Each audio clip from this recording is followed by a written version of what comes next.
আওয়ামী লীগের সকল নেতাকর্মী প্রস্তুত হন। এয়ারপোর্ট ঘেরাও করতে হবে যাতে কেউ দেশ ত্যাগ না করতে পারে।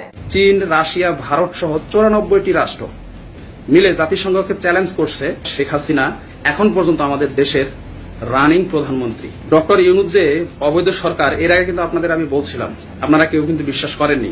তার মানে শেখ হাসিনা এখন পর্যন্ত আমাদের দেশের রানিং প্রধানমন্ত্রী, এটা ইতিমধ্যে আপনারা অবশ্যই জানতে পারছেন। এবং আজকের ভিডিওটা যদি আপনারা সম্পূর্ণ দেখেন অবশ্যই বুঝতে পারবেন। কারণ রানিং আমি আজকে সারাদিন দেখতেছি বিভিন্ন গ্রুপ, বিভিন্ন পেজে একটাই সংবাদ, সেটা হলো চীন, রাশিয়া, ভারত সহ 94টি রাষ্ট্র মিলে জাতিসংঘকে চ্যালেঞ্জ করছে যে ডক্টর ইউনূস সাহেব অবৈধ সরকার। তার মানে শেখ হাসিনা এখন পর্যন্ত বাংলাদেশের বৈধ সরকার। সেই ডকুমেন্টগুলোই আপনাদের সঙ্গে আজকে আমি শেয়ার করব। অবশ্যই সঙ্গে থাকবেন এবং আওয়ামী লীগের যারা ভাই বোনেরা আছেন অবশ্যই ভিডিওটা বেশি বেশি শেয়ার করে সারা বাংলাদেশ সহ সকল জনতার সামনে এই ভিডিওটা পৌঁছে দিবেন, যাতে সবাই সঠিকটা জানতে পারে। কারণ সবকিছুর রুলস অফ রেগুলেশন রয়েছে। চলুন বন্ধুরা, দেখা যাক তাহলে যে আসলে আমরা যে নিউজটা প্রকাশ করতেছি সেটা কতটুকু সত্য। এই যে দেখুন, ফেসবুক গ্রুপে আমি ঢুকলাম, যে কোনো গ্রুপে, সব গ্রুপে মনে করেন এই একই নিউজ রয়েছে যে আওয়ামী লীগ সরকার এখনো বৈধ। এই যে দেখেন, ইয়েমেন টিভিতে একটা বলা আছে, আল জাজিরার একটি নিউজ, এখানে বলা আছে যে আন্তর্জাতিক সংবাদ, জাতিসংঘ সম্মেলনে ডক্টর ইউনূসের অংশগ্রহণকে চ্যালেঞ্জ জানিয়েছে চীন, রাশিয়া, ভারত সহ অনেক দেশ। 11/9/2024 খবর আল জাজিরার। প্রথম প্রস্তাব তুলে রাশিয়া জাতিসংঘের কাছে প্রধানমন্ত্রী শেখ হাসিনার পদত্যাগের আনুষ্ঠানিকতা প্রমাণ চেয়েছে জাতিসংঘের কাছে, বুঝছেন? তা যা তারা বলেছে যে জমা দেওয়া হয়নি।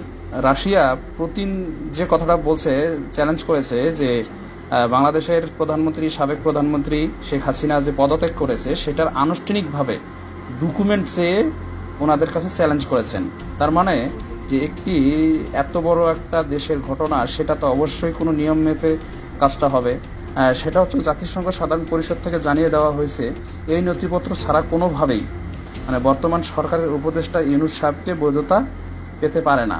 তার মানে জাতিসংঘ কিন্তু অলরেডি জানিয়ে দিয়েছে যে শেখ হাসিনার যে নথিপত্রগুলো রয়েছে সেটা যতক্ষণ পর্যন্ত না পাওয়া যাবে, তার মানে যেটা নেই সেটা পাবে কোথা থেকে, তাই না? শেখ হাসিনা তো সুষ্ঠুভাবে পদত্যাগ করেননি, কিংবা আদৌ হয়েছেন কিনা সেটা তো জাতি জানে না। তো যাই হোক, সেটা যেহেতু নাই, তার মানে বোঝা যাচ্ছে যে শেখ হাসিনা পদত্যাগ করেনি। তার মানে ডক্টর ইউনূস সাহেব কিন্তু অবৈধ সরকার, আর শেখ হাসিনাই কিন্তু এখন পর্যন্ত বাংলাদেশের রানিং সরকার। তো আজকে রাশিয়া, চীন, ভারত সহ অনেক দেশ যে ইউনূসকে জাতিসংঘে কথা বলার কোনো অধিকার নেই। তার মানে সবচেয়ে বড় কথা হলো জাতিসংঘে যে কথাটা আজকে উপস্থাপন করার কথা ছিল ডক্টর ইউনূস সাহেবের, সেটা ওনারা পারমিশন দিচ্ছে না। তার মানে এখানে জাতিসংঘ সহ সারা বিশ্বের কাছে এখন পর্যন্ত বাংলাদেশের রানিং প্রধানমন্ত্রী হচ্ছেন শেখ হাসিনা। এই পদক্ষেপের কারণে উপদেষ্টা ইউনূস সাহেব আর বাংলাদেশের উপদেষ্টা হিসেবে দায়িত্ব থাকতে পারে না, না ফেরা সম্ভব নাই বলে মনে করে বিভিন্ন মহলের নেতা এবং রাশিয়ার, চীন সহ সকল দেশ। হ্যাঁ, তো এটাতে আপনারা আসলে কি বুঝতে পারলেন আমি জানি না, আমি একটু বুঝিয়ে বলছি। তো আরেকটা বিষয় আপনাদের সঙ্গে শেয়ার করি। আরেকটাতে আমি এখানে দেখেছিলাম, তো রাশিয়া সরাসরি অ্যাকশনে গেল, সাথে চীন, ভারত সহ 94 দেশ। অবৈধ ডক্টর ইউনূস সরকার জাতিসংঘে বক্তৃতার সুযোগ পাচ্ছে না। তো এখানে আসলে বোঝালো ওইটাই, জাতিসংঘের কাছে যে ইউনূস সাহেব যে মনে করেন বক্তব্য দেওয়ার যে একটা পারমিশন, সেটা উনি পায়নি। কারণ সাবেক প্রধানমন্ত্রী শেখ হাসিনা যে পদত্যাগ করেছেন সেটা কিন্তু লিগ্যাল দলিল ওরা দিতে পারেনি, বুঝতে পারছেন? কারণ শেখ হাসিনা তো পদত্যাগ করেনি, তাহলে পদত্যাগ নামাটা দিবে কই থেকে?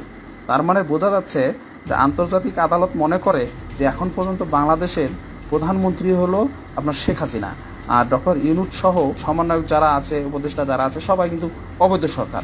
সেটাই কিন্তু এখানে খোলাসা করছে। আর চীন, রাশিয়া কিন্তু অনেক আগে থেকেই চাচ্ছে যে আসলে যাই কিছু হোক না কেন একটা দেশের, সেটা তো সুষ্ঠুভাবে অবশ্যই হবে, তাই না? সেটা তো অবৈধভাবে কোনো কিছু হবে সেটা তো স্থান দিতে পারে না। তো যাই হোক বন্ধুরা, আজকের ভিডিও এই পর্যন্তই।